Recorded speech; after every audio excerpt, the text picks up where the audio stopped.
Hello, नमस्कार बच्चों, कैसे हैं बच्चों। हमने वीडियो के पार्ट 1 में विस्तार से चर्चा की थी घन के बारे में। घन क्या होता है हमने ज्यामितीय रूप में भी चर्चा की और घन को निकालने की हमने संक्षिप्त विधि शॉर्ट ट्रिक के बारे में भी हमने विस्तार से चर्चा की थी। और बच्चों आज हम विस्तार से चर्चा करेंगे कि पूर्ण घन संख्या बनाने के लिए किस संख्या से गुणा की जाए। वह पूर्ण घन संख्या बनाने के लिए किस संख्या से भाग दिया जाए, हम आज विस्तार से चर्चा करेंगे। हेलो बच्चों, कैसे हैं? गुड मॉर्निंग सर जी। नमस्ते सर जी। बच्चों, ज्यामितीय रूप में घन किसे कहते हैं? सर जी, जिसकी भुजाएं बराबर होती है या सभी भुजाएं बराबर होती है उसे हमें घन कहते हैं। बच्चों, घन संख्या किसे कहते हैं? सर जी, सम में उस संख्या की 3 बार जब गुणा की जाती है उसे हमें घन संख्या कहते हैं। बच्चों, 9 का घन व 7 का घन क्या है? सर जी, 9 का घन 729 है। 7 का घन सर 343 होता है। बच्चों, क्या कोई पूर्ण घन संख्या बनाने के लिए किस संख्या से गुणा की जाए व किस संख्या से भाग किया जाए, आप में से कोई बता सकता है? सर, पूर्ण घन बनाने के लिए किस संख्या से गुणा की जाए हमें पता नहीं है। सर जी, किस संख्या से भाग दिया जाए इसके बारे में भी जानकारी नहीं है। बच्चों, आज हमें पूर्ण घन संख्या बनाने के लिए किस संख्या से गुणा की जाए व किस संख्या से भाग किया जाए, आज हम बच्चों विस्तार से चर्चा करेंगे। बच्चों, पूर्ण घन संख्या बनाने के लिए किस संख्या से गुणा की जाए, अब हम इसके बारे में विस्तार से चर्चा करेंगे। एक एग्जाम्पल देखते हैं, एक उदाहरण लेते हैं। 128 इसके अभाज्य गुणनखंड बनाएंगे। बिल्कुल वही तरीका जो हमने पहले किया है। इकाई का अंक 8 है, इसलिए 2 से विभाजित होगी ये संख्या, यानी 2 से जब भाग देंगे भाग पर 64 पर चलेंगे। 64 में फिर इकाई का अंक 4 है तो संख्या 2 से फिर विभाजित होगी और कितना आएगा बच्चों? 32 में फिर इकाई का अंक 2 आ जाता है और जब इकाई का अंक 2 आ जाता है इसका अर्थ बच्चों फिर 2 से विभाजित होगी 16 में फिर इकाई का अंक 6 और 2 से फिर विभाजित करेंगे 8 और 8 फिर 2 से भाग होता है 4 को 2 से विभाजित करेंगे 2 दूनी 4, 2 को 1 पर चला। यानी इस प्रकार यदि हम देखें 128 के अभाज्य गुणनखंड बच्चों क्या है आपके सामने देखिए। 128 बराबर 2 गुणा 2 गुणा 2 गुणा 2, यानी कितनी बार है गिनिए? 1 2 3 4 5 6 7, यानी 2 गुणा 2 गुणा 2, यानी ये 7 बार आए हुए हैं। अब हमने क्या करना है कि किस संख्या से गुणा की जाए कि एक पूर्ण घन संख्या बन जाए। पहले हम त्रिक बनाते हैं, 3 के जोड़े, कि कहीं ये पूर्ण घन संख्या है तो नहीं।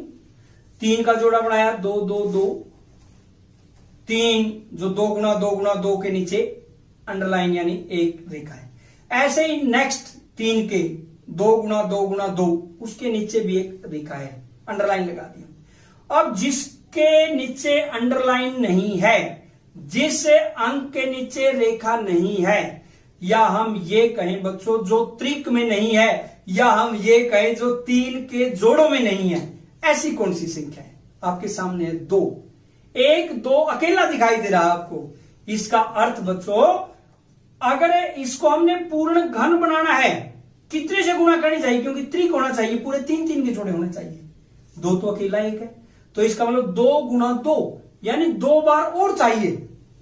तो हम ये कह सकते हैं बच्चों अभीष्ट संख्या, अभीष्ट का मतलब जो पूछी गई है। तो अभीष्ट संख्या कितनी होगी? 2 गुना 2, क्योंकि 1 2 है अभाज्य गुणनखंड इसमें।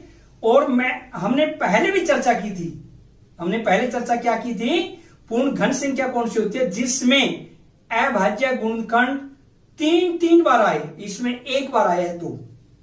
तो इसको हम 2 गुना 2 यानी कितने से गुणा करने चाहिए बच्चों? 4 से। अभीष्ट संख्या क्या हुई? 4, यानी 4 से गुणा करें तो पूर्ण घन संख्या कितनी बनेगी? 128 को 4 से गुणा कीजिए, 2 गुना 2 512। इसका अर्थ बच्चों 512 एक पूर्ण घन संख्या है। अब हम दूसरा एग्जांपल देखते हैं, दूसरा उदाहरण 392, बिल्कुल वही तरीका। 392 में बच्चों इकाई का अंक क्या है? 2, इकाई का अंक 2। तो हमें क्या करेंगे? 2 से इसको विभाजित करते हैं, कितना आएगा? 196। फिर इकाई का अंक 2 आ जाता है, फिर 2 से भाग देते हैं, कितना आएगा? 98। 98 में फिर इकाई का अंक 8 है, 2 से विभाजित होता है, कितने पर चलेगा? 49। 49 बच्चों 2 से विभाजित नहीं होता क्योंकि इकाई का अंक 9 है। अंकों का योग करके देखते हैं 3 से भाग होता है या नहीं।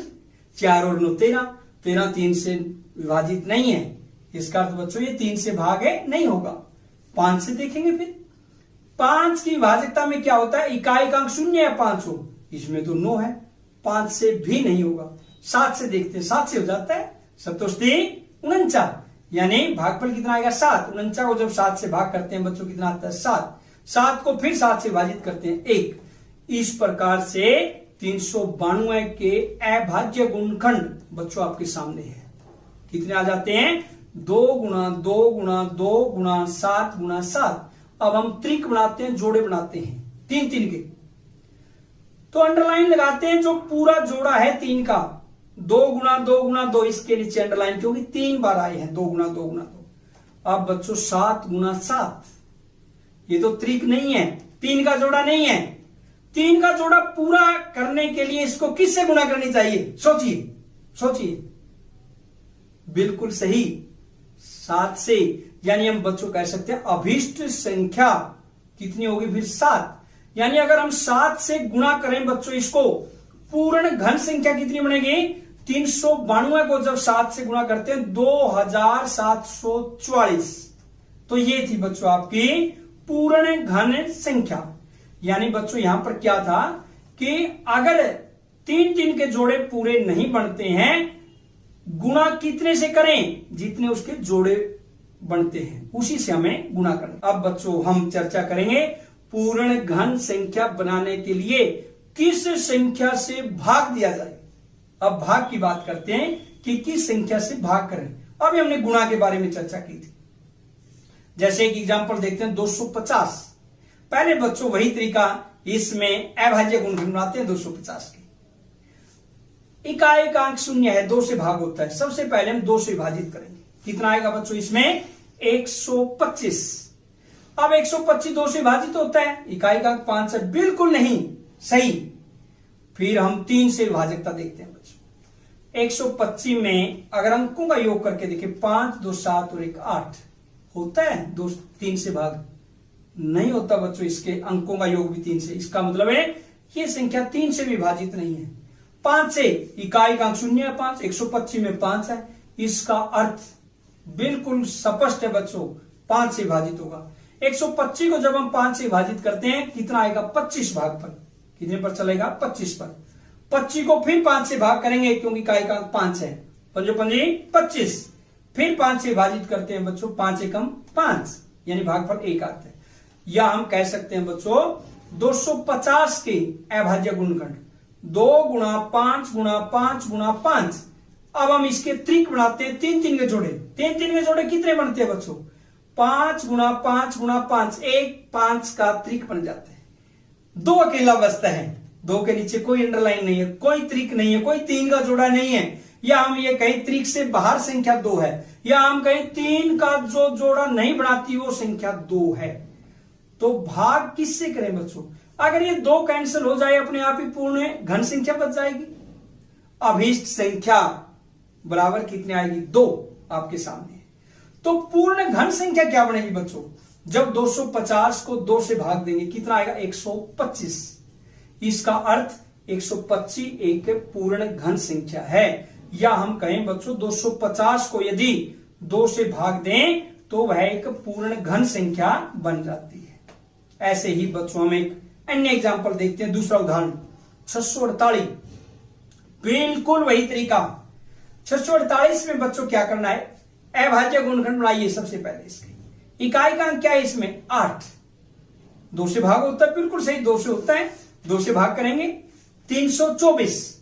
324 में फिर इकाई का अंक 4 है, फिर 2 से भाग होता है, कितना आएगा बच्चों? 162। 162 फिर 2 से भाग होता है, कितना आएगा? 81। 81 को देखिए बच्चों ध्यान से, 81 में इकाई का अंक 1 है, 1 2 से भागे नहीं होता, तो अंकों का योग करके देखिए 3 से भाग होता है या नहीं? 8 और 1 9, 9 3 से भाग होता है, बिल्कुल होता है अंकों का योग। तो इसका अर्थ ये संख्या 3 से विभाजित है। 81 को बच्चों 3 से भाग करेंगे, 27 या 81, भागफल कितना आता है? 27। 27 फिर 3 पर विभाजित होता है क्योंकि अंकों का योग 9 है, फिर हो जाता है 3 × 27। 9 फिर 3 से विभाजित है, 3 × 9 और लास्ट में 3 एकम 3 यानी भागफल 1 आता है। इस प्रकार बच्चों 648 के अभाज्य गुणनखंड क्या बने? 2 × 2 × 2 गुणा में 3 गुणा में 3 गुणा में 3 गुणा में 3। या हम अगर इसके त्रिक बनाए, 3 3 के जोड़े बनाए, 2 2 का एक जोड़ा आपको दिखाई दे रहा है अंडरलाइन, बिल्कुल स्पष्ट। ऐसे ही 3 3 की भी एक त्रिक बनी हुई है, एक जोड़ा बना हुआ है 3 3 का, उसके नीचे भी अंडरलाइन आपको दिखाई दे रही है। जो त्रिक में नहीं है संख्या, जो 3 के जोड़ों में नहीं है संख्या, या जिसके नीचे अंडरलाइन नहीं है, वो संख्या कौन सी है? सोचिए। बिल्कुल सही, 3। तो इसलिए बच्चों अभीष्ट संख्या यानी जो पूछी गई है कितनी आएगी? 3। और पूर्ण घन संख्या बनाने के लिए बच्चों इसको क्या करेंगे? 648 जो हमारी संख्या थी उसको 3 से भाग देंगे और भागफल कितना आएगा? 216। इस प्रकार से बच्चों हमें कोई भी संख्या अगर पूर्ण घन नहीं है उसको विभाजित कर सकते हैं, और जैसे हमने इसमें किया था 3 से विभाजित करके 216। बच्चों आपको क्या समझ में आया कि पूर्ण घन संख्या प्राप्त करने के लिए किस संख्या से गुणा की जाए अथवा भाग किया जाए? सर हमें समझ में आ गया किस संख्या से गुणा की जाए। जी सर, हमें समझ में आ गया किस संख्या से भाग किया जाए। सर जी, हमें आज बहुत अच्छे से समझ में आ गया। अगर बच्चों आपको समझ में आया तो ये कुछ प्रश्न जो आपने स्वयं करने हैं। प्रश्न नंबर 1, वह सबसे छोटी संख्या ज्ञात कीजिए जिससे निम्नलिखित संख्याओं को गुणा करने पर पूर्ण घन प्राप्त हो जाए। 243, 256।